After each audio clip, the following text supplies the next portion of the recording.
မင်္ဂလာပါရှင်ဖိဖိဖူရီ channel မှာနှုတ်ခွန်းဆက်ပါရရှင်ဖိဖိဒီနေ့တင်ဆက်ပေးမယ့်ဟင်းလျာလေးတွေကတော့ကြက်ချီတော့တော့ရှူရှဲချင်းငန်းဆက်ကလေးနဲ့ homemade ကြက်တလုံးစွန်ပလွန်ဟင်းညိုလေးပဲဖြစ်ပါတယ်ပထမဆုံးအနေနဲ့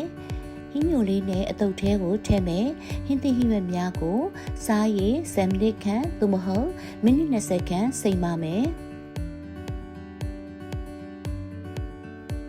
ကြက်မင်လေးတွေကိုဝယ်ထားတာမလို့ကြက်မင်လေးနဲ့ငရုတ်ကောင်းမှုတ်ကအရသာမှုတ်ကလုံးပြီးတော့ homemade ကြက်တလုံးလေးလုပ်ထားပါတယ်ဟင်းဦးလေးကိုတည်ထားပါတယ်စူလာရင်ကြက်သွန်ဖြူနဲ့ကြက်သွန်လုံးလေးတွေကိုထည့်ပါမယ်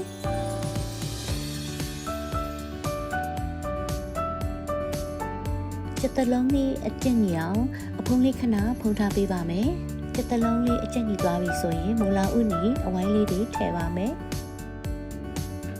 ရွှေပြုံသီးဝါဝါလေးတွေထည့်မယ်ကြက်သားမုတ်လေးအနည်းငယ်ထည့်မယ်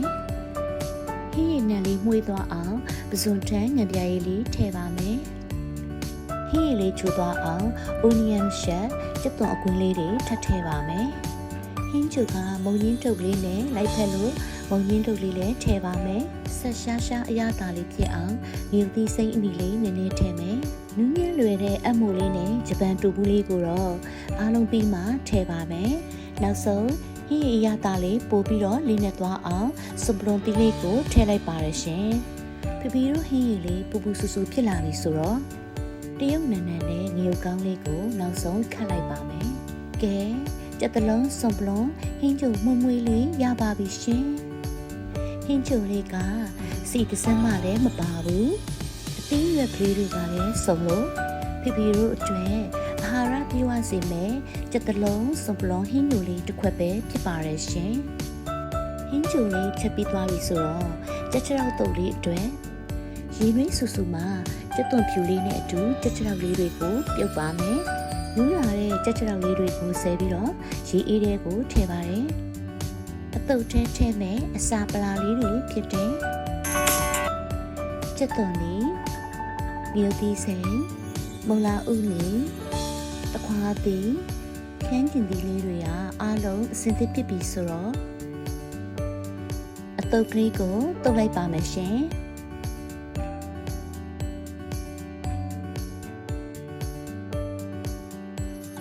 ဖိအတုပ်ထင်းကိုထည့်မယ် sauce လေးတွေရတော့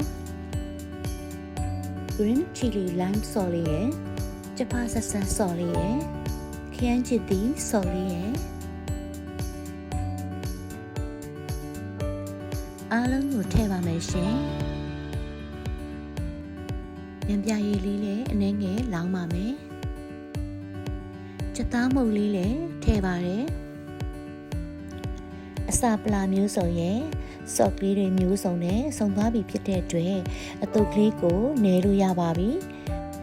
အတုပ်ကလေးကိုတည်တည်ချာချာနယ်ပြီးသွားပြီဆိုရင်တော့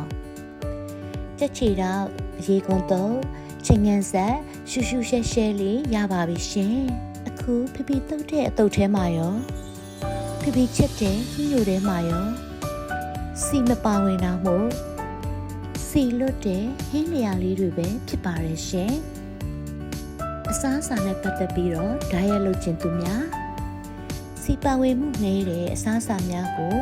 သုံးဆောင်ခြင်းသူများအတွက်အထူးသင့်လျော်မဲ့ဟင်းလျာလေးဖြစ်ပါရဲ့ရှင်အစအဆုံးကြည့်ရှုပေးလို့လည်းကျေးဇူးအထူးတင်ပါတယ်ဟင်းလျာလေးတွေကိုနှစ်သက်တယ်ဆိုရင်တော့ဖိဖိရဲ့ဖိဖိဖူဒီ channel လေးကိုလည်း like and subscribe လေးလုပ်ခဲ့ပေးပါဦးနော်ကျေးဇူးတင်ပါတယ်ရှင်